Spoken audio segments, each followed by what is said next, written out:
Bonjour à tous, bonjour Mathieu. Bonjour Nidal. Oh, je suis heureuse de te retrouver encore en duo pour le premier webinaire de cette année de la section Bienvenue à tous.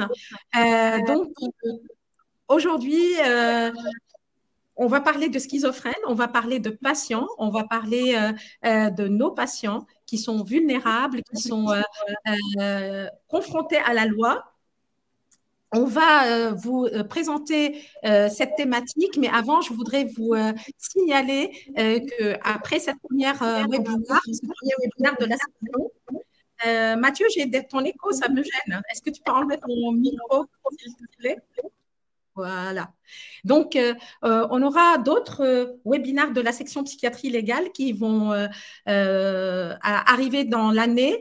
Un webinaire le 3 juillet, c'est un webinaire en intersection avec un choc des titans entre la section addictologie. Il y aura le professeur Amine Benyamina, le professeur Benjamin Roland et votre duo du jour, donc Mathieu Lacambre et Nidal Naban.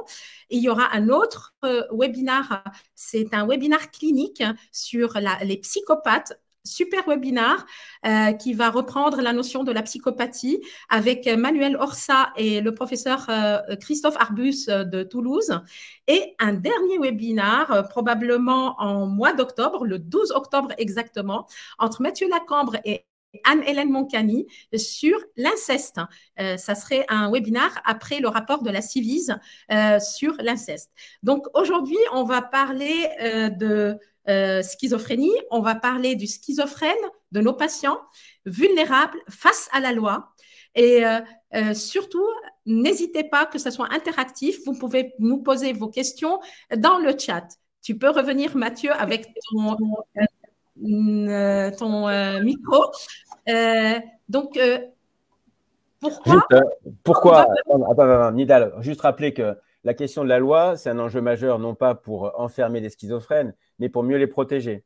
Et donc, du coup, tout l'enjeu consiste à bien connaître le cadre réglementaire, juridique, pour éviter que des patients vulnérables ne soient alors victimes de la maladie, de certains passages à l'acte, mais aussi et surtout victimes d'une institution, d'un système ou de certains dispositifs réglementaires qui seraient soit mal appliqués, soit mal compris. Donc, l'enjeu, c'est de mieux protéger les patients qui souffrent d'une psychose chronique particulièrement invalidante et qui les met dans un état de vulnérabilité sur le plan juridique, à la fois dans le code de santé publique, mais aussi dans le code civil, etc., etc. Donc, on va dérouler. Et de quoi est-ce qu'on va parler, Nidal, si tu veux bien nous faire le menu? Alors, le menu du jour, on va parler de soins sans consentement parce que souvent, nos patients sont soignés sans leur consentement. Et évidemment, on ne peut ne pas évoquer la contention et l'isolement, l'évolution de la loi.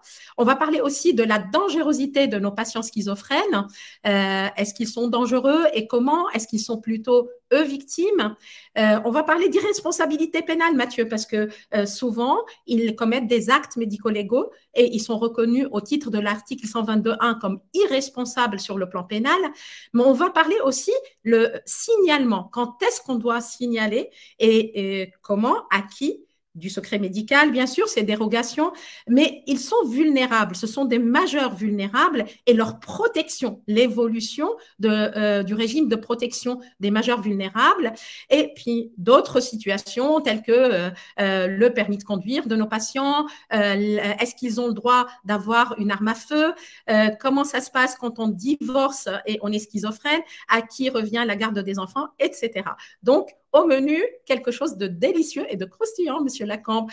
Alors, on va peut-être commencer par les soins sans consentement. Pourquoi on a choisi de parler de cette thématique, Mathieu? Alors, parce que c'est encore une fois un enjeu majeur de santé publique avec une proportion relativement importante de recours aux soins sans consentement, une très grande hétérogénéité sur l'ensemble du territoire national.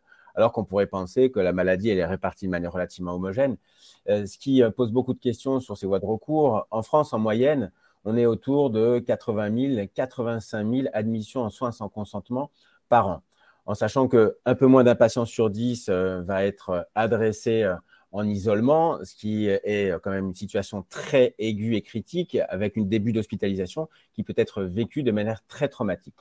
À l'isolement est associé parfois des mesures de contention dont on va reparler, avec en gros un chiffre important, c'est qu'on a 20-40 patients 20 à 40% des mesures d'isolement qui sont rendues nécessaires par 2 à 5% des patients, c'est-à-dire que c'est souvent les mêmes patients dans les mêmes situations cliniques qui présentent les mêmes caractéristiques. Ce qui devrait être une invitation pour les soignants à mieux peut-être anticiper, et on va parler de la gestion de ces états d'agitation pour essayer d'éviter le recours à l'isolement et à la contention qui peut être traumatique. Donc, les soins sans consentement, ça comprend l'hospitalisation qui a été réformée avec la loi du 5 juillet 2011, mais aussi l'isolement et ou la contention avec principalement des sujets de sexe masculin qui souffrent de psychose chronique avec un risque hétéroagressif lié à la maladie pour le recours à l'isolement et à la contention et bien évidemment aux soins sans consentement puisque aujourd'hui, clairement, personne ne peut être placé en chambre d'isolement sans une hospitalisation sous contrainte, c'est-à-dire des modalités administratives de soins sans consentement qui sont venues renforcer le droit des patients avec l'intervention d'un juge des libertés avant le 12e jour de l'hospitalisation. Et on a vu arriver progressivement ce juge en isolement et en contention. Et d'ailleurs, Nidal, tu vas nous préciser un petit peu tout ça. C'est vrai qu'il faut partir toujours de la clinique. Quand on parle de soins sans consentement, c'est la clinique qui prévaut. Posez-vous toujours la question. La clinique, les critères de soins sans consentement, la loi du 5 juillet 2011 n'a pas évolué, n'a pas changé. Elle a été remodifiée à plusieurs reprises en septembre 2013, etc. Mais on reste avec le même référentiel.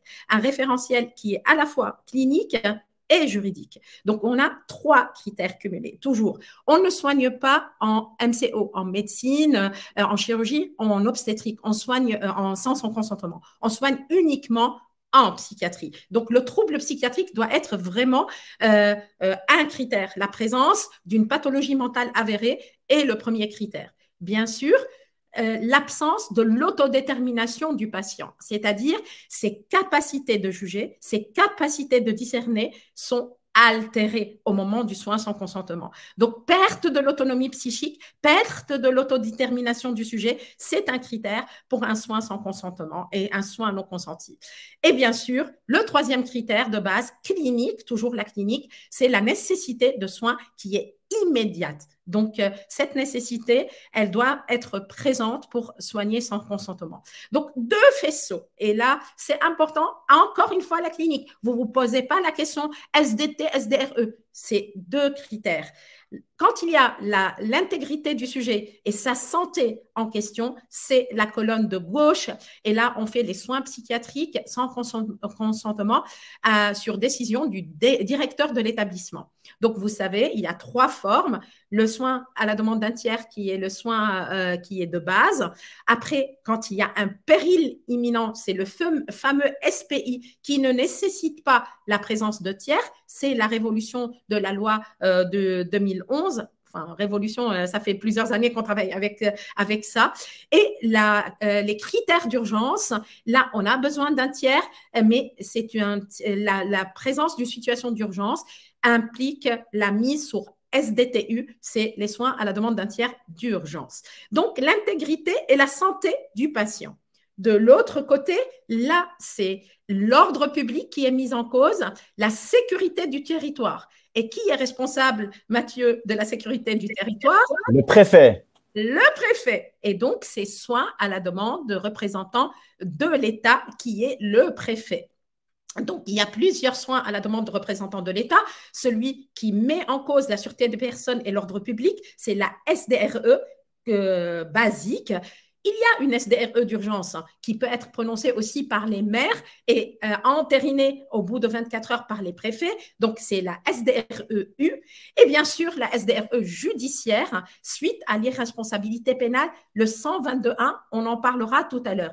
La SDRE judiciaire, attention, pas de levée s'il n'y a pas 2 experts qui donnent un avis concordant. Et ces 2 experts ne doivent pas appartenir au même établissement de soins où le patient est hospitalisé. Donc, ça crée une mesure de sûreté qui est supplémentaire, cette SDRE judiciaire. Et pour terminer, c'est bien sûr des patients qui sont chez Mathieu Lacan parce qu'il intervient en détention et qui nécessitent des soins en secteur habituel. Et donc, c'est la SDRE pour personnes détenues. J'espère que j'étais claire. La clinique, n'oubliez pas, à chaque fois que vous êtes perdu dans les soins sans consentement, vous reprenez ça. Alors, Mathieu, c'est quoi ta cascade là, médico-légale? Tu peux nous expliquer un petit peu?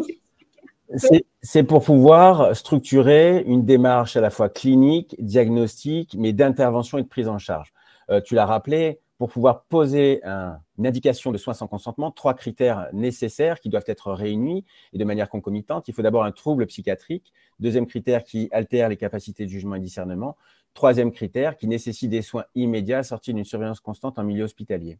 Et donc, si ces 3 critères sont réunis, on peut envisager, selon d'autres items qui viennent un peu colorer la situation clinique, soit la notion de danger immédiat pour la santé ou la vie du patient, avec une procédure de péril immédiat, soit le risque grave d'atteinte à l'intégrité du patient avec une procédure dite d'urgence, soit lorsque cela compromet la sûreté ou l'ordre public, l'idée de basculer sur un SDRE avec un arrêté municipal sur la base d'un avis médical ou un arrêté préfectoral sur la base d'un certificat médical rédigé par un médecin extérieur à l'établissement d'accueil.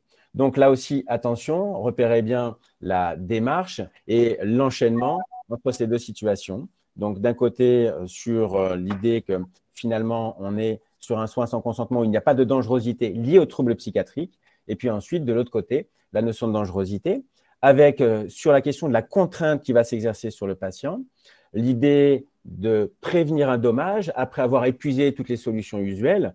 Et cette mesure conservatoire, c'est le recours à l'isolement, qui est vraiment utilisé une fois qu'on a tout essayé. Et c'est vraiment la privation de liberté dans la privation de liberté de l'hospitalisation avec le placement en isolement. Et s'il y a échec de la mesure d'isolement, il y aura éventuellement recours à la contention. Ok, donc on ne peut pas faire n'importe quoi, on n'interne pas n'importe comment, on a quand même des mesures de contrôle, c'est toujours proportionné, c'est toujours en fonction de l'état de santé du patient.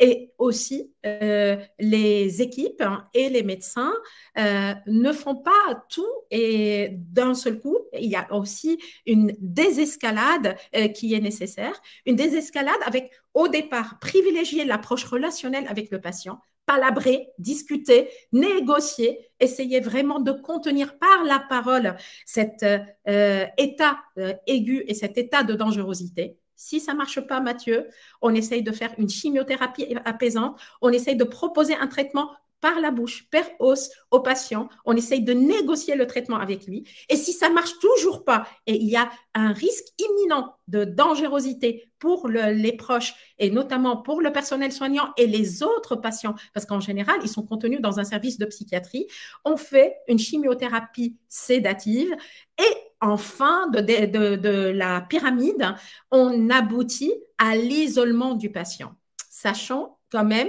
qu'on ne contentionne pas une personne, on n'isole pas une personne si elle n'est pas en soins non consentis. Je le répète, on le répète, c'est une évidence. Hein, et on ne fait pas de contention si on n'isole pas le patient. Donc, on commence par l'isolement et la dernière phase, c'est la contention.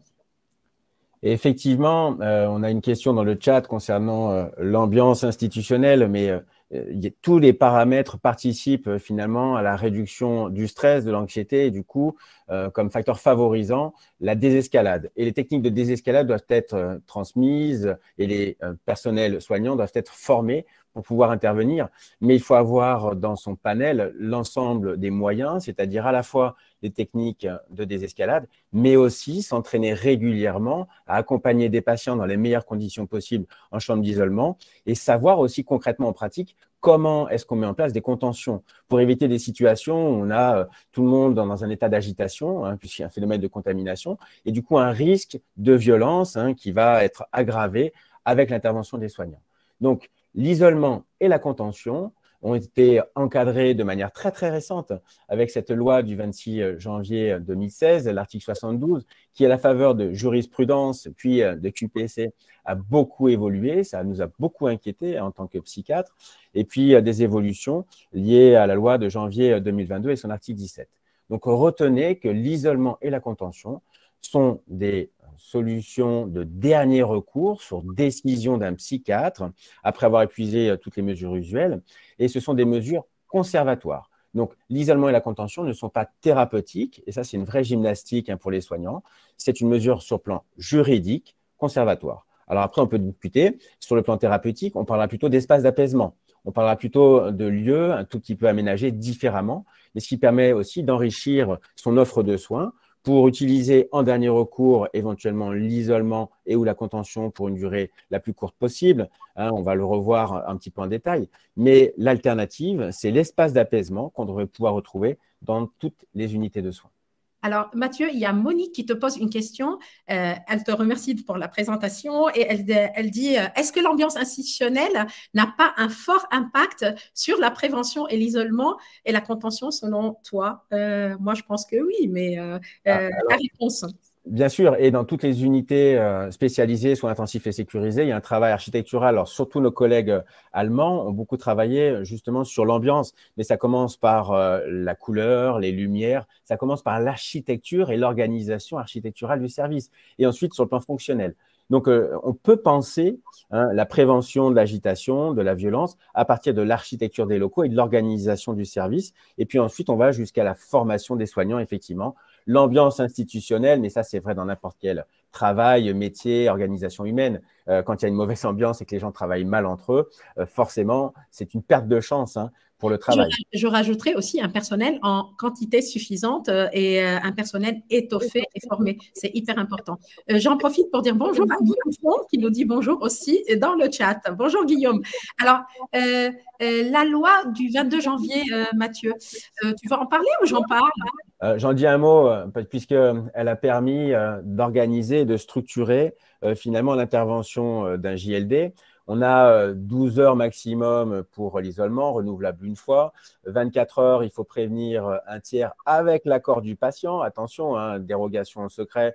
Et c'est toujours compliqué d'appeler un proche, le conjoint, pour dire voilà, votre proche est actuellement placé en chambre d'isolement. Je crois que l'information la plus importante, c'est d'expliquer aux familles que les patients vont très très mal, au point que pour les protéger, il a fallu qu'on ait recours de manière transitoire, puisque là on est au tout début de la mesure, à l'isolement et ou la contention. Donc, du coup, cette information, elle est importante et elle participe de maintenir, j'allais dire, l'attention des personnes ressources et de continuer de les mobiliser dans un dialogue constructif dans l'intérêt du patient entre les équipes soignantes et les personnes ressources.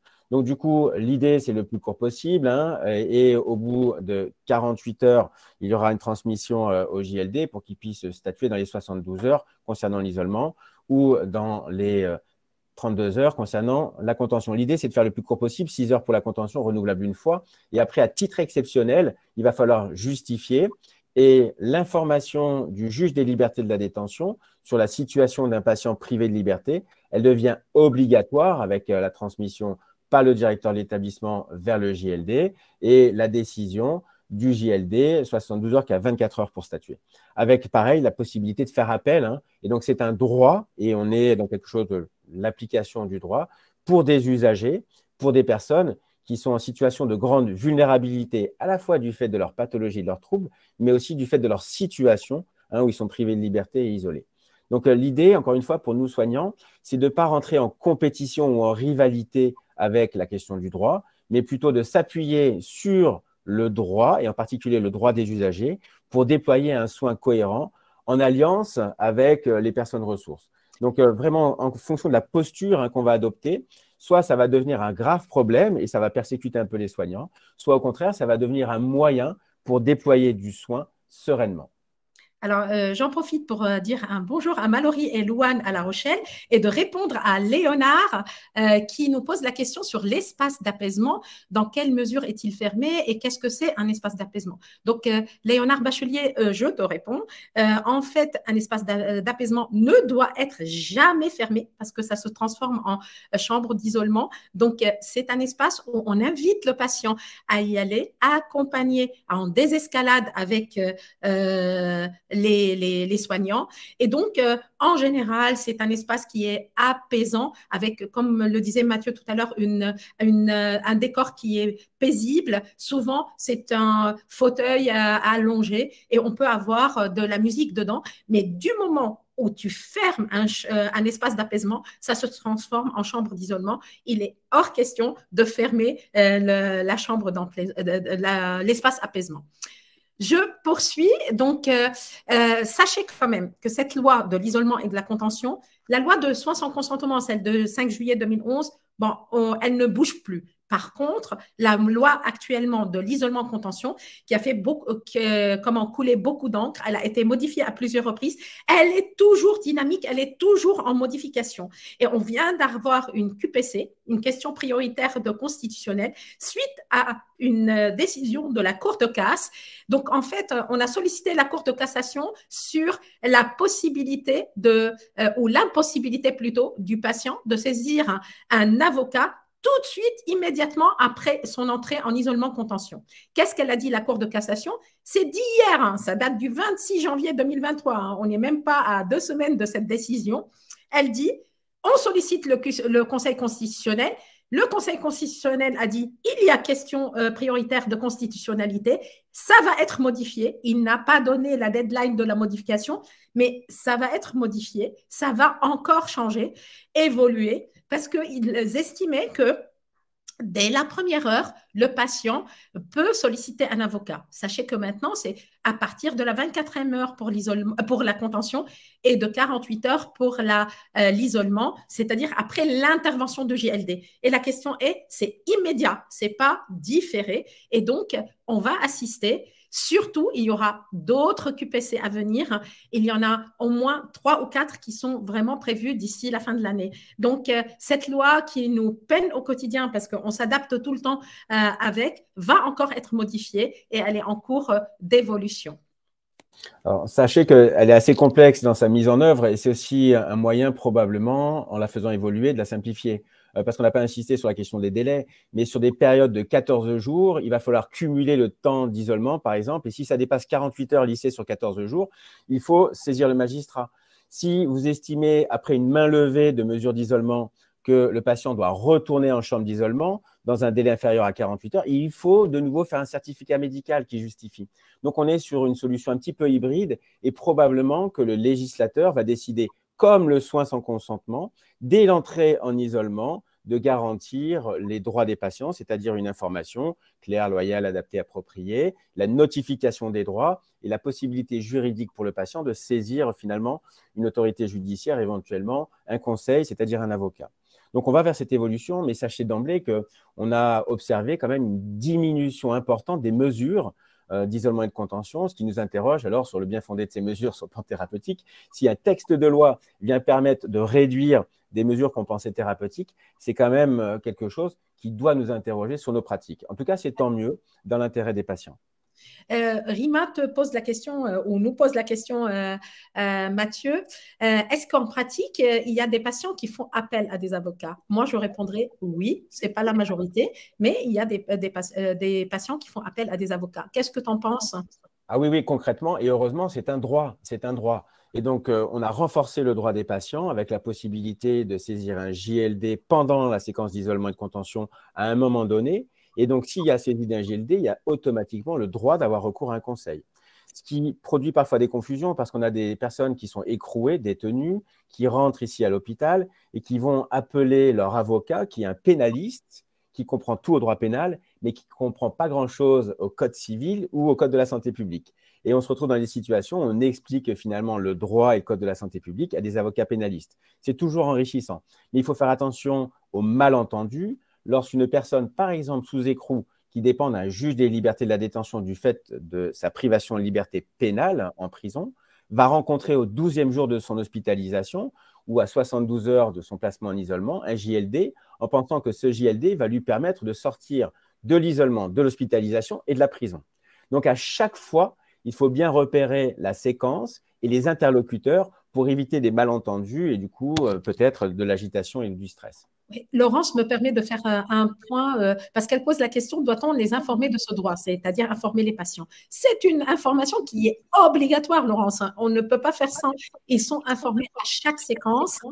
C'est ce que Mathieu dit. À chaque séquence, on les informe du changement de leur statut face à la loi. Et c'est une information qui est continuelle, qui est dynamique et qui s'adapte à l'évolution clinique du patient. On est d'accord?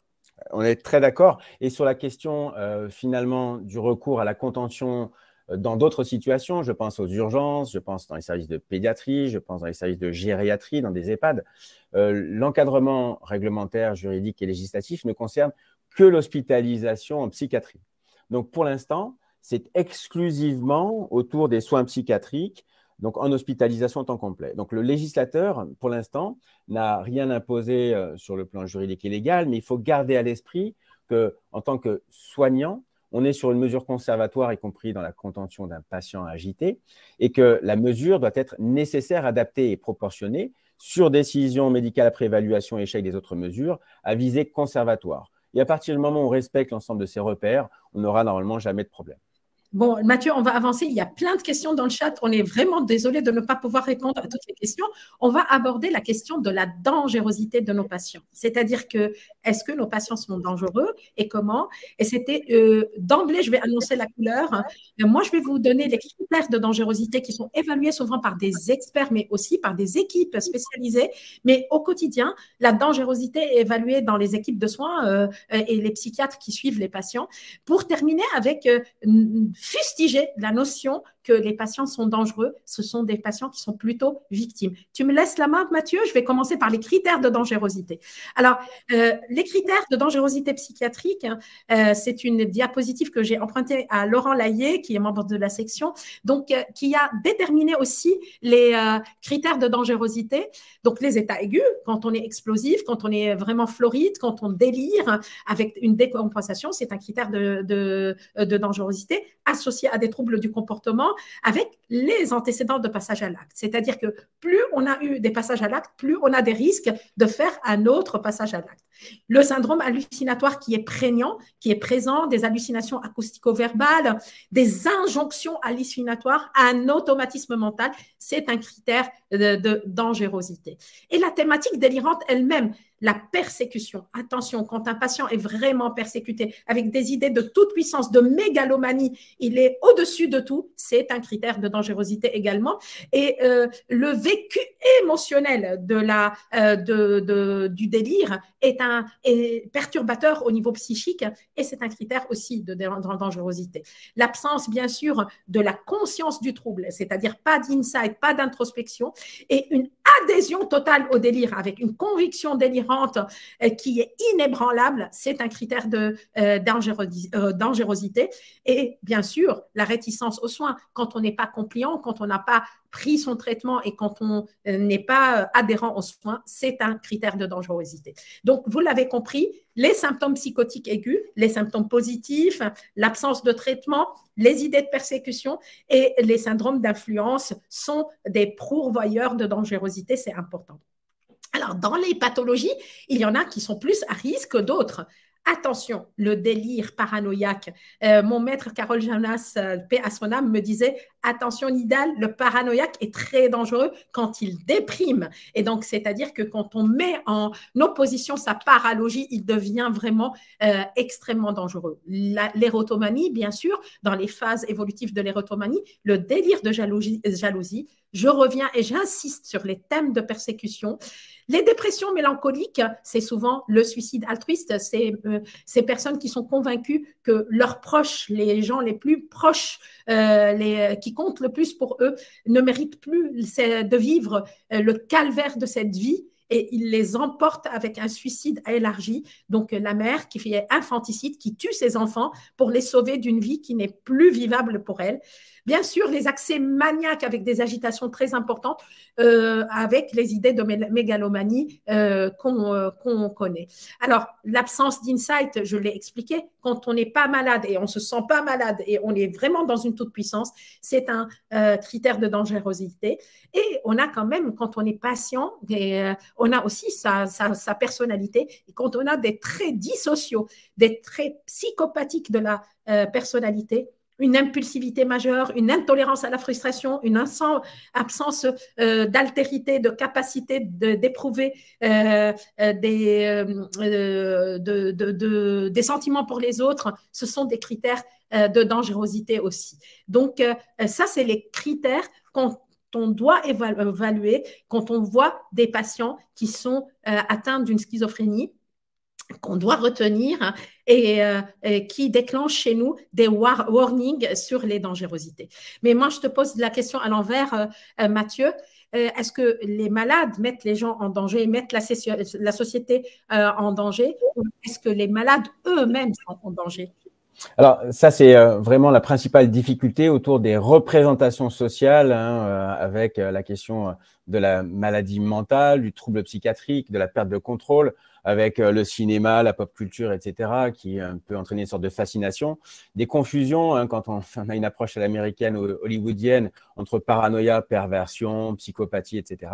Donc, attention, les personnes qui souffrent de troubles psychiatriques, avant d'être des agresseurs, des auteurs, des personnes dangereuses dans des moments ponctuels qu'on a évoqués, en particulier de décompensation aiguë avec un persécuteur désigné, les patients qui souffrent de troubles psychiatriques sont d'abord des victimes et sont beaucoup plus victimes que la population générale.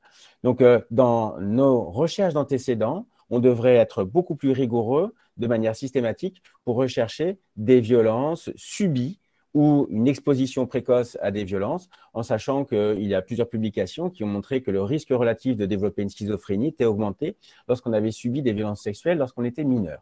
De manière générale, juste avant une hospitalisation et une décompensation, on a des chiffres entre 40 et 60% des patients qui ont subi des violences dans les 6 mois qui précèdent. Donc, le fait de subir une violence en population générale, c'est un stress aigu qui peut favoriser la décompensation et la rechute, et on n'y pense jamais au moment de l'entrée en hospitalisation, où le patient n'est pas forcément en capacité de venir l'énoncer. Les femmes sont les premières victimes, en particulier les femmes qui souffrent de troubles psychotiques chroniques, qui sont hospitalisées à multiples reprises, hein, avec des chiffres il y a quelques années qui étaient horribles, autour de 60 à 70% de femmes psychotiques chroniques qui, dans leur malheureusement parcours de soins, vont être agressées sexuellement. Alors ça va de violences sexistes, sexuelles ou verbales, une main aux fesses, etc. Mais c'est une agression sexuelle. Et donc du coup, c'est juste impossible et interdit, surtout dans des moments de vulnérabilité. Vous dire aussi que les personnes qui souffrent de troubles psychiatriques, qui réalisent des passages à l'acte, sont une très faible minorité quand on regarde l'ensemble des violences judiciarisées. En particulier, alors là, en matière délictuelle, les patients qui souffrent de troubles psychiatriques ne vont pas aller participer à un réseau organisé de trafic de stupéfiants. Il y a une sorte de logique, hein. Donc, il y aurait même, par provocation, je pourrais dire, une perte de chance pour participer de la criminalité. Dans les réseaux criminels, on n'a pas de patients qui souffrent du trouble de l'axe 1. Ils sont exclus finalement, de facto et du fait de la maladie. Donc, comprenez bien que dans certaines situations, les patients peuvent effectivement devenir à risque de passage à l'acte, à la fois auto-agressif, le suicide, et tu as évoqué le suicide élargi, il faut y penser, c'est un risque et on sait bien évaluer le risque auto-agressif, mais aussi d'un risque hétéro-agressif qu'on devrait mieux évaluer en pondérant les facteurs de risque des facteurs de protection associés à des éléments de facteurs déclenchants et contextuels. Donc ça, c'est notre rigueur, hein, qu'on doit augmenter pour pouvoir justement participer de l'évaluation de ce risque. Avec une question pertinente, peut-on parler d'une dangerosité psychiatrique passive? On parlera plutôt de facteurs de risque statiques, c'est-à-dire par exemple les antécédents du patient. On sait que lorsqu'il y a déjà eu un passage à l'acte grave, c'est le facteur de risque de réitération ou de récidive qui est le plus important. Donc c'est ce qui pèse le plus lourd. Et ça, on l'a bien identifié dans le risque suicidaire. Vous cherchez les antécédents de passage à l'acte auto-agressif pour évaluer le risque suicidaire. Pour le risque hétéro-agressif, c'est la même chose. Donc on va chercher ce facteur qui est statique parce qu'on peut peu influencer ce facteur. Il est inscrit dans le passé, dans l'histoire du sujet. Par contre, on a beaucoup de facteurs dynamiques sur lesquels on va pouvoir agir. C'est les symptômes positifs, ce sont les addictions, ce sont l'impulsivité, etc. Donc, distinguer les facteurs statiques, facteurs dynamiques et agir sur les facteurs dynamiques. Alors, Marc Brunet nous pose une question sur les patients qui sont en SPDRE judiciaire.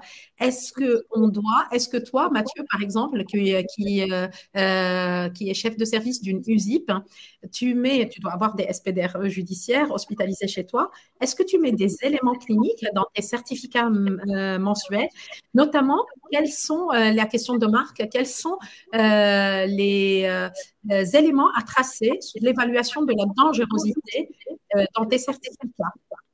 Alors, l'intérêt du certificat, c'est de pouvoir justifier du maintien de la mesure. Donc, encore une fois, il y a une logique en fonction du moment de la rédaction du certificat. Et moi, j'insiste, hein, pour ne pas rédiger le même certificat à 24 heures, 72 heures, le certificat de saisine ou le certificat de mensuel. On n'est pas dans la même démarche. Et on est encore moins dans la même démarche dans un soin ambulatoire, dans le cas d'un programme de soins. Donc, systématiquement, dans la rédaction de vos certificats, essayez d'être focus sur l'objectif du certificat, sa justification sur le plan juridique.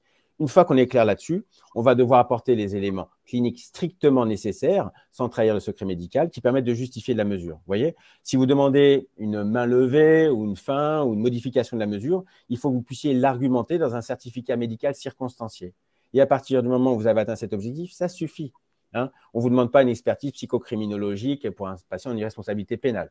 Ça va être débattu et c'est probablement une évolution des dispositifs à venir avec peut-être des filières spécifiques autour de patients qui ont commis des actes très, très graves. Hein. Je parlais du facteur de risque statique de dangerosité. Ce sont les antécédents d'actes graves. Et là, on a probablement effectivement une toute petite catégorie de patients qui pourrait justifier de suivi un peu renforcé avec des réévaluations régulières, un peu plus systématisées. Mais la question de la responsabilité, enfin ça, c'est toi qui vas en parler, Nidal. C'est la diapositive suivante. Mais justement, Maudit Baba, il nous pose une question sur, justement, c'est une transition de ce que tu viens de dire. Peut-on parler d'une dangerosité psychiatrique passive? C'est ce que j'évoquais sur les facteurs de risque statiques. C'est-à-dire tous les facteurs de risque statiques, par exemple les antécédents, par exemple le sexe. On sait que le genre masculin a plus recours à des passages à l'acte violent. C'est un facteur de risque statique. L'âge des patients avec l'immaturité, c'est un facteur de risque statique relatif, puisque les gens vont vieillir et on espère être moins impulsifs, surtout à la faveur de traitements adaptés. Du coup, ça renvoie à la question de l'irresponsabilité qui a beaucoup évolué. Si tu veux bien nous en dire quelques mots, du coup. Oui, bien sûr. C'est le fameux article 122.1 du Code pénal. Le 122.1, c'est la question phare sur laquelle les experts judiciaires doivent répondre quand il existe une commission d'expertise judiciaire. On pose la question à l'expert.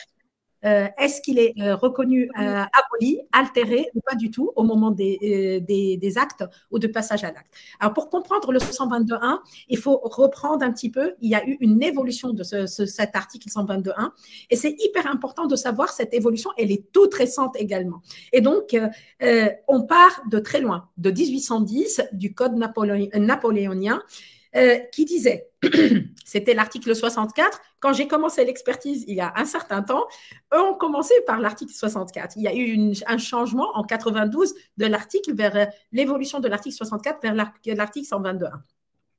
Que disait cet article 64? Il n'y a ni crime ni délit lorsque le prévenu était en état de démence au moment de l'action. Ça a évolué avec le nouveau code pénal. Et là, n'est pénalement, on aboutit au 122.1 et qui dit n'est pénalement responsable la personne qui était atteinte au moment des faits d'un trouble psychique ou neuropsychique ayant totalement aboli son discernement ou le contrôle de ses actes. Donc, abolition totale du discernement. Mais il y a introduction d'une petite nuance, c'est l'alinéa 2. La personne qui était atteinte au moment des faits d'un trouble psychique ou neuropsychique ayant altéré son discernement ou entravé le contrôle de ses actes demeure punissable. Donc, c'est l'alinéa 2. Donc, on crée une certaine nuance dans l'irresponsabilité pénale avec l'article 122.1. À que disent les chiffres?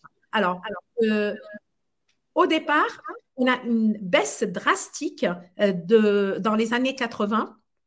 Et cette baisse des 122.1 qui sont reconnus 122.1, les chiffres vraiment baissent énormément et cela jusqu'en 2015. Et en 2015, on a des classements sans suite pour les faits commis par des malades mentaux et des non-lieux judiciaires qui augmentent. C'est-à-dire qu'on a assisté à un moment donné de diminution de nombre de l'abolition du 122.1 et là, ça repart un petit peu à la hausse. Donc, c'est une tendance qui reste toujours là dans les dernières années. On a très peu de chiffres, mais depuis 2018 à 2023, on confirme cette tendance vers l'augmentation à nouveau de la reconnaissance des 122.1. Alors, est-ce qu'il y a des biais sociétaux? Est-ce qu'on soigne moins bien et donc nos patients ont plus de passages passage à l'acte. Est-ce que les experts sont meilleurs et reconnaissent plus d'abolition ou d'altération? La question est très complexe. Alors, Mathieu, je te pose la question, est-ce qu'on va de plus en plus vers une pénalisation de la folie? C'est-à-dire, quand on est malade mental, on a plus tendance, sociétalement, actuellement, le risque zéro n'existe pas, et quand on est patient, est-ce qu'on a plus de risques d'être pénalisé actuellement? Alors, il y a une vraie évolution, puisqu'il n'y avait ni crime ni délit. L'idée, c'était qu'on puisse quand même reconnaître le statut de la victime. Je vous rappelle qu'au procès pénal, hein, il va falloir d'abord considérer si les faits sont réels et avérés. Donc, est-ce que, d'un point de vue matériel, c'est avéré? Ensuite, on va identifier si la personne qui est mise en cause est réellement coupable. Et donc, du coup, il y a la notion de culpabilité. Et puis, enfin, il y a la notion de responsabilité pénale. En sachant que la responsabilité civile, elle sera toujours engagée. Il n'y a pas d'immunité psychiatrique. Le malade mental qui va causer à autrui un dommage est obligé de le réparer. Ça, c'est le civil. Au pénal, on constate une évolution sociale sur une certaine propension. Alors d'abord, c'était la reconnaissance des victimes et le renforcement du droit des victimes de pouvoir être dans un moment de confrontation, un moment social, symbolique fort, c'est-à-dire une forme de procès. Depuis la loi du 25 février 2008, la possibilité d'une convocation devant la chambre de l'instruction, avec à l'issue de cette séance, la déclaration d'irresponsabilité pénale en raison d'un trouble mental qui devient une ordonnance judiciaire. On avait l'ordonnance de non-lieu qui n'existe pas, ce qui était assez violent de considérer pour la victime qu'il y avait non-lieu, c'est-à-dire comme s'il n'y avait pas de crime, article 64. Et là, maintenant, on considère effectivement qu'il y a bien eu un crime, un délit, qu'il y a bien un coupable qui est reconnu coupable des faits, mais que sur le plan de sa responsabilité pénale, elle ne pourra pas être engagée, sauf qu'on a introduit des mesures de sûreté, dont l'hospitalisation, mais pas que. On a 7 à 10 mesures comme l'interdiction de côtoyer des mineurs, comme l'interdiction du permis de conduire définitif avec la suppression, comme l'interdiction de détenir, acquérir, posséder des armes à feu, on en reparlera. Et donc, ces mesures de sûreté s'imposent à la personne condamnée, mais du coup, dans sa prise en charge, il s'agit de les considérer aussi. Quand on reçoit des patients qui ont bénéficié d'une irresponsabilité pénale en raison d'un trouble mental, il faut viser l'ordonnance de jugement et vraiment vérifier avec le patient quelles sont les mesures de sûreté éventuelles qui ont été associées. Donc, d'un point de vue général, on va, et tu vas nous en parler, vers une réinterrogation finalement sociale et sociétale de la question de la responsabilité ou de l'irresponsabilité pénale des personnes qui souffrent de troubles psychiatriques. Oui. Oui, et juste, je rajoute que dans le cadre d'une irresponsabilité pénale, 122.1, elle est pénale, mais en fait, au niveau civil, il reste quand même des personnes responsables et ils doivent payer les victimes. S'ils n'ont pas les moyens, c'est la CIVI, c'est la Chambre d'indemnisation des victimes qui paye les victimes. Donc, c'est important. Il y a Frédéric Omjo, que je salue, qui pose une question. Est-ce que le 122.1 il est en augmentation par rapport à la vieillissement de la population? Ben, je ne saurais pas dire, mais je ne crois pas parce qu'en fait, sur le facteur déjà de risque criminologique, le jeune âge du sujet, le jeune âge de l'auteur est un facteur de risque. Donc, je ne pense pas que le vieillissement expliquerait seulement l'augmentation des 122.1 reconnus. Je ne crois pas non plus du tout, non, non, du tout. Et c'est très compliqué ensuite de mettre en évidence, après on touche à la question du neurodroit, c'est-à-dire du recours à l'imagerie ou la neuroimagerie pour montrer des altérations qui sont rarement spécifiques. Hein. Et donc du coup, on peut quand même proposer une abolition du discernement du contrôle des actes chez un patient qui présente une démence frontotemporale avec une agression sexuelle de la pensionnaire de la chambre d'à côté de l'EHPAD. Donc après, souvenez-vous, hein, l'expert, il propose et c'est le juge qui dispose. Hein. Il n'est pas du tout obligé de suivre les conclusions de l'expert. Donc depuis quand même la loi de 2008, on est sur un remaniement et l'affaire Halimi dont tu vas nous reparler, Nidal, est venue participer d'une évolution importante hein, sur la question de l'irresponsabilité. On est aussi sur l'émergence de structures hybrides. Alors, j'aime pas du tout cette dénomination parce que c'est pas du tout hybride. C'est vraiment des structures hospitalières qui sont sécurisées par la pénitentiaire. Sauf que vu de l'extérieur, on pourrait considérer le modèle de défense sociale, comme dans certains pays européens, où on a des hôpitaux-prisons. Non, ce n'est pas un hôpital-prison, c'est une unité d'hospitalisation qui accueille des personnes détenues, une unité d'hospitalisation spécialement aménagée ou UHSA, qui permet d'accueillir des personnes détenues à la fois en hospitalisation sous contrainte et en hospitalisation libre, le temps des soins, mais ces unités sont effectivement sécurisées par la pénitentiaire. Et puis, du coup, il y a une certaine propension aussi pour certains experts à venir convoquer la responsabilité de la personne qui souffre de troubles psychiatriques, du malade mental, en ne proposant pas une abolition, en disant non, il doit être responsabilisé, comme ça va le guérir. je suis désolé, on n'a jamais prouvé qu'une responsabilisation pénale permettait d'améliorer le statut clinique du patient. Avec cette petite phrase, ah oui, je t'en prie, mais juste pour terminer, M. Bensoussan qui nous rappelait demi-fou, double peine. Et donc, du coup, c'est cette idée que finalement, il n'y a pas de demi-mesure et c'est l'inverse qui se produit. À chaque fois qu'il y a un doute sur la question de la maladie mentale, il y a le fantasme, la représentation de dangerosité associée et on a tendance à sanctionner plus lourdement. Oui, et je suis tout à fait d'accord avec toi et j'insiste, hein, je ne fais pas partie de ces experts qui responsabilisent les malades mentaux. Bien au contraire, je pense qu'on est là, nous sommes des psychiatres et nous avons l'obligation éthique de défendre nos patients jusqu'au bout. Et si on ne reconnaît pas une société qui ne reconnaît pas une abolition du discernement pour ses patients, c'est une société et qui n'est pas pour moi digne d'une société civile et démocratique. Donc, alors, Modi Baba, il suit vraiment le webinaire parce qu'il pose la question sur l'affaire Halimi. Et donc, tu vas avoir, Modi, la réponse sur cette affaire. Alors, je rappelle un petit peu la situation.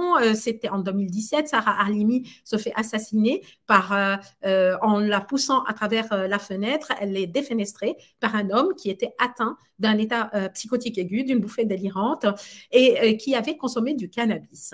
Donc, il y a eu un arrêt de chambre de l'instruction. Tu as expliqué ce que c'était la chambre de l'instruction, Mathieu, tout à l'heure. C'était en décembre 2019 en disant il y a irresponsabilité pénale. Monsieur l'auteur a été reconnu relevant du 122.1, donc totalement aboli au moment des faits. Il y a eu effroi total, effroi sociétal. Au secours, c'est pas possible, elle a été tuée. Et donc, même notre président de la République, Emmanuel Macron, lors de visites en Israël, il a dit qu'il y a besoin de procès, ce qu'il y a vraiment en janvier 2020, on a besoin de rendre justice à Sarah Halimi, bien sûr.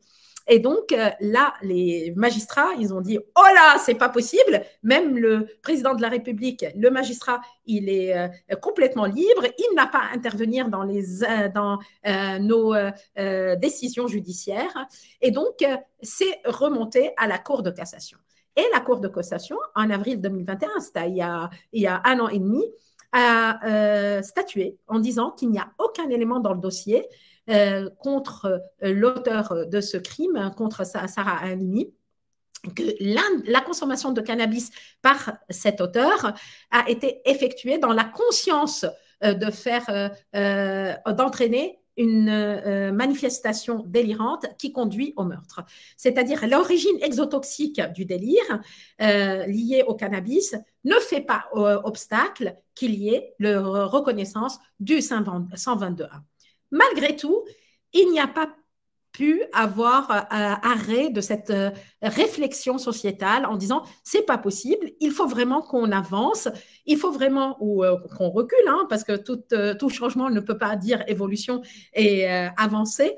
Il faut modifier cet article 122.1. Alors, le ministère de la Justice, la chancellerie, ont demandé à Philippe Houillon et Dominique Rimbourg, qui était l'invité l'année dernière de la Journée nationale de psychiatrie légale, ils ont dit commander un rapport, et un rapport par le ministère de la Justice, qui ont rendu en 2020.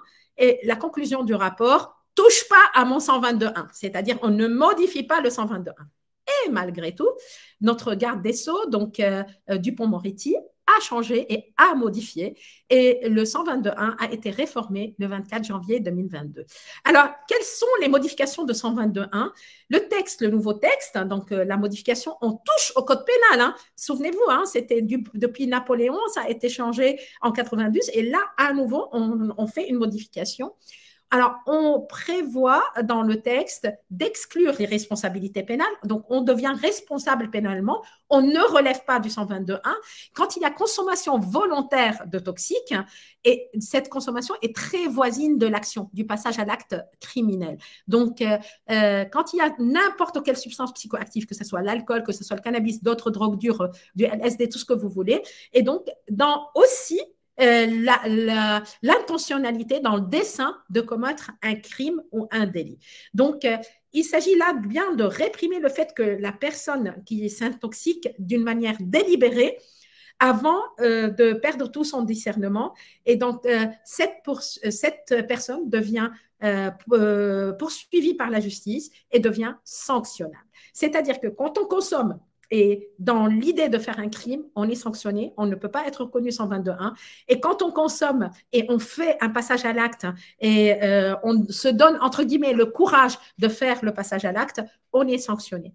Mais au final, ça ne change absolument pas l'affaire de Sarah Halimi parce qu'en fait, M. Traoré n'avait pas consommé dans le but de nuire à Mme Halimi et donc situation reste toujours inchangée pour l'affaire Sarah Halimi. Et on répond donc à la question qui était posée par Maudit. Alors, on change de sujet. Attends, je regarde s'il n'y a pas d'autres…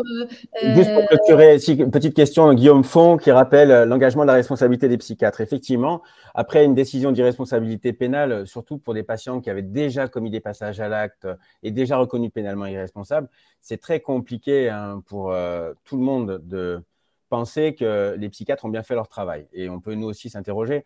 Et donc, une collègue avait été condamnée à Marseille sur la base de l'article 121.3 du Code pénal sur un délit de mise en danger de la personne d'autrui, au regard de, finalement, la prise en charge, le diagnostic et son positionnement autour des soins d'un patient particulièrement dangereux. Et on a notre collègue grenoblois qui a été aussi condamné. On a engagé sa responsabilité après que le patient ait été déclaré pénalement irresponsable, mais au titre de l'article 221.6, sur la base d'une faute d'imprudence, négligence ou non-respect du règlement qui a entraîné du coup un dommage, c'est le passage à l'acte du patient.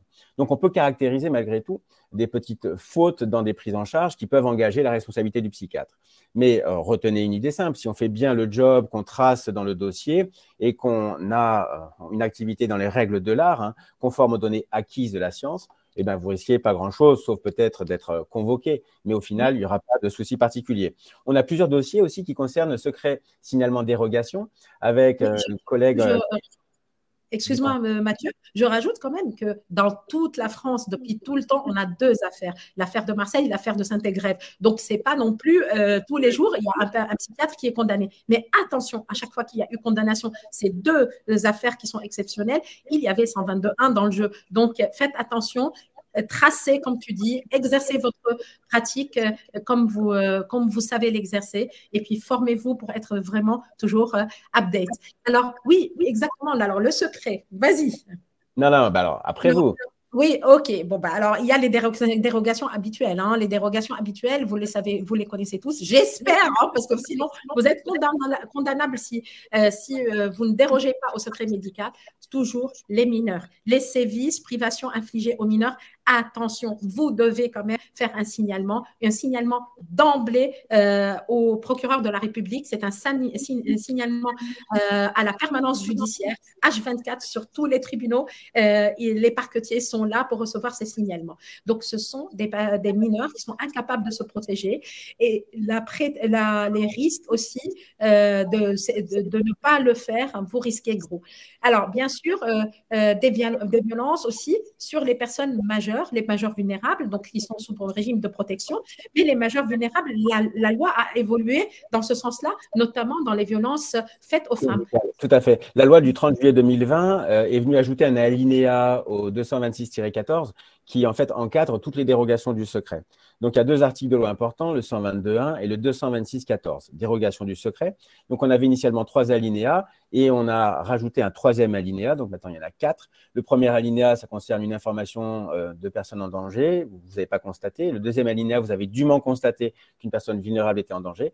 Et le 3e alinéa concerne les femmes victimes de violences conjugales ou des hommes victimes de violences conjugales qui sont dans un risque pour leur vie, un risque vital, et dans une situation d'emprise. Et donc, si on a ces deux critères, on n'a pas besoin de l'autorisation de la victime pour signaler directement au parquet. Donc, l'idée, c'était vraiment de renforcer la protection de ces personnes vulnérables, y compris ponctuellement dans une relation conjugale pathologique. Et dis-moi, Mathieu, est-ce qu'il y a d'autres situations de dérogation, toi qui travailles par exemple en prison, en détention, il y a des situations en détention? Alors oui, et là c'est particulier parce que les soignants en milieu carcéral aiment bien séparer les espaces entre la pénitentiaire et le soin. Et depuis le guide méthodologique de 1994, théoriquement, c'est comme ça. Sauf que dans le Code de la santé publique, et pas dans le Code pénal, ni dans le Code de procédure pénale, dans le Code de la santé publique, l'article 6141-5 rappelle que lorsqu'il existe un risque sérieux pour la sécurité des personnes, les personnels soignants qui travaillent au sein de ces établissements pénitentiaires et qui ont connaissance d'un risque sont tenus de le signaler dans les plus brefs délais au directeur de l'établissement pénitentiaire. Donc, il faut lui transmettre, dans le respect des dispositions relatives au secret médical, les informations utiles à la mise en œuvre de la protection. Alors, la difficulté, c'est est-ce que c'est des faits réels, est-ce que c'est avéré? Moi, je vous suggère, si vous travaillez en prison, de vous référer à votre chef de service qui va s'appuyer éventuellement sur le service juridique de l'hôpital et la direction de l'établissement de santé pour adresser ou pas une information. Mais dans toutes les situations à risque, il faut gérer directement le risque en s'assurant qu'on met en sécurité les patients. C'est le risque suicidaire, c'est le patient qui vous dit qu'il a une arme à feu ou des explosifs dans sa cellule. Eh bien, vous ne pouvez pas le laisser repartir comme ça. Alors, Madame Messifi te pose la question, dans le cas de violence conjugale, doit-on déroger au secret médical, même si la victime a porté plainte, par exemple? Alors, il s'agit de réagir à une situation actuelle, c'est-à-dire au regard de votre évaluation. Malheureusement, la réactivité est relativement faible dans les affaires de violence conjugale et on a pu constater plusieurs féminicides ou uxoricides alors que les victimes avaient déjà déposé plainte. Donc, ce qui compte, c'est votre évaluation au temps T0. Et si au temps T0, vous estimez qu'une personne est en danger, vous devez agir. Alors, le risque, il peut être auto-agressif, mais il peut être hétéro-agressif. Et donc, du coup, n'hésitez pas à hospitaliser quelqu'un qui serait en danger, en risque vital, y compris un mineur. On l'hospitalise si on estime qu'il est en grand danger. Bon, alors, il reste des situations vraiment exceptionnelles quand vous êtes au courant en tant que psychiatre, en tant que médecin traitant. C'est l'évolution qui a été ordonnée en 2015 par le Conseil de l'ordre national, qui a été évoluée depuis, en disant quand il y a un risque grave et imminent de mise en danger d'autrui. Admettons, vous êtes au CMP, vous consultez quelqu'un, vous avez un patient qui vous dit, qui est schizophrène, qui est délirant et qui dit j'ai acheté sur Internet de quoi faire une bombe et je vais faire exploser la tour parce que dans ma tour, il n'y a que des gens malveillants et ils sont tous dans le complot international islamiste, donc je vais sauter la tour. Donc, vous êtes au courant d'un risque grave et imminent de mise en danger d'autrui. Alors, vous invoquez là pour déroger au secret médical la nécessité absolue qui exonère à ce moment-là du secret médical, mais votre information, très important, doit être seulement proportionné à la gravité du danger. Donc, vous ne pouvez pas dire et dévoiler tout. Admettons, le même patient a subi l'inceste de son père. Vous n'êtes pas en mesure, là, dans la situation actuelle, de dire il a subi aussi l'inceste de son père. Rien à voir. Donc, toujours, votre dérogation, elle est vous donner une information qui est toujours proportionnée et avec une évaluation authentée, comme il l'a dit Mathieu, direct. Mathieu, tu sais qu'il ne nous reste que 3 minutes, on va aller très vite. Les régimes de protection juridique, je vais faire juste rapidement en disant que l'ordonnance 11 mars 2020, c'est Christophe Arbus qui nous a fait tout un topo sur les sujets majeurs vulnérables, en disant qu'il y a quand même plusieurs articles qui ont été modifiés. Et j'ai ciblé surtout avec toi les articles qui concernent nos patients, qui concernent le droit de l'information médicale, le consentement aux soins, mais aussi des directives anticipées. On le fait de plus en plus. La création d'un dossier médical et de plus en plus aussi l'organisation de l'accès à ce dossier. Parce que de plus en plus, on a des patients qui sont informés, qui demandent l'accès, et tant mieux, à leur dossier médical. Et donc, pour faire vite, je prends la main, Mathieu. Donc, attention à la terminologie. Avec la modification de la loi, on ne parle plus de curateur, tuteur, c'est fini ça. On l'a remplacé par la personne chargée de la mesure de protection juridique avec représentation relative à la personne quand il s'agit de tuteur et avec assistance relative à la personne quand il s'agit de curateur. Donc, exit la protection légale, on ne parle plus de protection légale, on remplace le terme protection légale par mesures de protection juridique. Je vais vite. Hein. Et donc, pour vous dire que le secret professionnel, il ne peut pas être opposé au représentant à la personne. Quand il y a assistance à la personne, il faut informer le majeur protégé. Il y a deux cas de figure. Soit le majeur protégé est apte à consentir, donc est apte à dire oui, OK pour une hospitalisation ou oui, OK pour une intervention chirurgicale. Et donc, le protecteur, donc l'ancien curateur, tuteur, assiste le majeur protégé. Et donc, même s'il s'agit d'un tuteur et d'une représentation. Et le deuxième cas de figure, c'est il est inapte. Et à ce moment-là, le juge donne le pouvoir au protecteur et autorise ou pas l'acte médical sur la personne. Donc, c'est une question qui est vraiment très complexe. Elle mériterait même un webinaire à part sur cette mesure de protection pour les majeurs vulnérables. Alors, on termine là-dessus. On est vraiment dans les temps. Est-ce que tu peux nous dire si un patient schizophrène, d'un trouble mental chronique avéré, peut avoir une arme à feu? Alors, juste sur la question de la dangerosité, lorsque les patients présentent une particulière dangerosité liée au trouble, il faut faire un SDRE, quoi, hein, c'est tout. Hein. Là, j'ai une question sur le patient CMP qui menace de tuer un huissier. Si c'est délirant, il faut l'hospitaliser. Et puis ensuite, on peut discuter. On signale toujours une victime, hein, jamais un auteur réel, potentiel ou avéré. Pour les armes à feu, à partir du moment où on a été hospitalisé en soins sans consentement, on n'est plus en capacité juridique d'acquérir, détenir, posséder, acheter une arme à feu. Donc ça, c'est réglé. Pour les permis de conduire, la pathologie psychotique ne contre-indique pas la conduite automobile. On a une liste de maladies qui contre-indiquent formellement et le fait d'être un patient qui souffre de schizophrénie n'empêche pas de passer son permis de conduire et ou de conduire. Par contre, si vous observez, vous, médicalement, qu'une personne, quelle que soit sa pathologie, quel que soit son état clinique, perd sa capacité de conduire, il y a la possibilité de l'inviter finalement à interpeller la commission des permis de conduire de la préfecture, de voir un médecin habilité pour rédiger un certificat. Mais sur le plan du secret, vous n'êtes pas en capacité de signaler qu'une personne est devenue démente et qu'elle n'est plus en capacité de conduire. Ça pose beaucoup de questions aux ophtalmos, aux neurologues, hein, avec des patients épileptiques qui vont prendre le volant. Mais un patient stabilisé sous traitement, pas de problème. Par contre, certains médicaments, uniquement les injectables à action immédiate, contre-indiquent la conduite automobile. Donc, n'oubliez pas d'informer vos patients et de ne pas laisser partir un patient en voiture que vous venez d'injecter avec 3 ampoules de Loxapac. Ça contre-indique formellement la conduite automobile. Oui, on le voit aussi par certains APAP, antipsychotiques à action prolongée, notamment qui nécessitent une surveillance immédiate après l'injection, qui sont faites en hospitalisation et on contre-indique dans les 2 heures qui suivent la prise de volant suite à l'injection de cette APAP. Alors, pour terminer, on est mais vraiment à 30 là. Juste un mot, nos patients schizophrènes, nos patients qui sont atteints de maladies mentales avérées chroniques peuvent avoir aussi une vie de famille. Ils peuvent avoir des enfants, que ce soit des femmes schizophrènes qui ont des enfants ou des pères aussi. Alors, comment on statue? Bien sûr, c'est au cas par cas. Le tribunal pour enfants, les juges des affaires familiales sollicitent un examen expertal, souvent à la demande des conseils de l'un ou de l'autre du couple au moment de la séparation, ou même à la demande, par exemple, des services de maternité, quand il y a un warning sur une patiente qui est psychotique, schizophrène, qui est déstabilisée.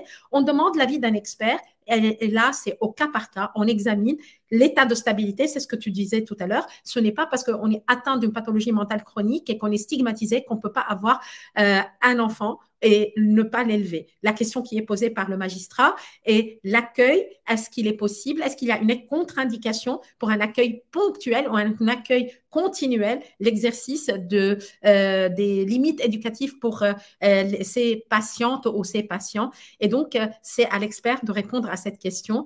Et comme tu le rappelais tout à l'heure, Mathieu, l'expert donne un avis, argumente, parce qu'il faut argumenter son avis, mais seul le juge décide.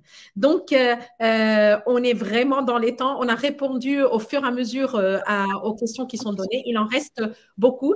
Alors, il y a une question de Sabine Mouchemage que je salue au passage. Salut Sabine. Et donc, elle pose une question. auquel, j'avoue, je n'ai pas de réponse, mais peut-être toi, Mathieu, tu l'as lu la question ou tu veux que Oui, je te l'idée, c'est l'article D362 abrogé 2022 dans le contexte de la réforme de la loi pénitentiaire. Les soins sans consentement sur une crise aiguë sans hospitalisation, c'est désormais illégal, point d'interrogation. Je pense qu'il s'agit de la référence au D398 qui a été effectivement abrogé. Et la règle est la même. Un patient qui nécessite des soins, c'est 3214-1 du Code de la santé publique, il vient vers nous et le D398 est devenu le 6111, je ne sais plus combien, R dans le Code de la santé publique. Donc, notre obligation, c'est de soigner les patients en hospitalisation à temps complet, s'ils présentent un trouble psychiatrique, etc., les 3 conditions, y compris quand ils sont sous écrou. Vous informer de cette prochaine journée à Paris, à l'Académie de médecine, avec d'imminents intervenants, Daniel Zaguri, le professeur Gaillard, Roland Coutenceau, Pierre Thomas. On sera ravis de vous recevoir. On explorera un tout petit peu les évolutions de la psychiatrie, en particulier de la psychiatrie légale, avec aussi, on attend la confirmation d'hommes, femmes politiques importantes et de philosophes pour pouvoir interroger finalement. On a mis renaissance pour l'interrogation d'une discipline, puisque avec l'option psychiatrie légale et avec les évolutions sociétales dont on a parlé dans l'intérêt des patients que nous prenons en charge, on va essayer de réfléchir ensemble à d'où on vient, où on est et où on va. Un grand merci pour votre attention. Donc, c'est le 6 octobre. Bloquez vos agendas. Vous allez avoir le programme bientôt sur les réseaux sociaux. Si vous êtes intéressés, vous étiez nombreux à être connectés. Beaucoup de questions, je suis désolée. On n'a pas eu le temps de répondre à tout. En tout cas, c'était un plaisir, Mathieu, encore une fois, de partager ce webinaire avec toi. Franchement. Et puis, merci à tous de votre écoute. Vous êtes restés nombreux jusqu'à la fin. À bientôt. Donc, n'oubliez pas, un rendez-vous sur les psychopathes, un rendez-vous sur l'inceste et une intersection avec la section addicto. Pour parler de nouveaux drogues, nouvelles lois. Et donc, on sera à 4 pour cette intersection. Il y a les autres rendez-vous aussi des webinaires de la FPBN. Il y a la journée de psychiatrie, de biologie et de neuropharmaco. Et le prochain webinaire, c'est un webinaire sur l'épigénétique. C'est l'épigénopsie qui fait son webinaire le 14 mars prochain. Vous pouvez vous inscrire sur le site de la FPBN. Merci à tous. Bonne journée. Merci à tous. Au revoir, Mathieu. Au revoir.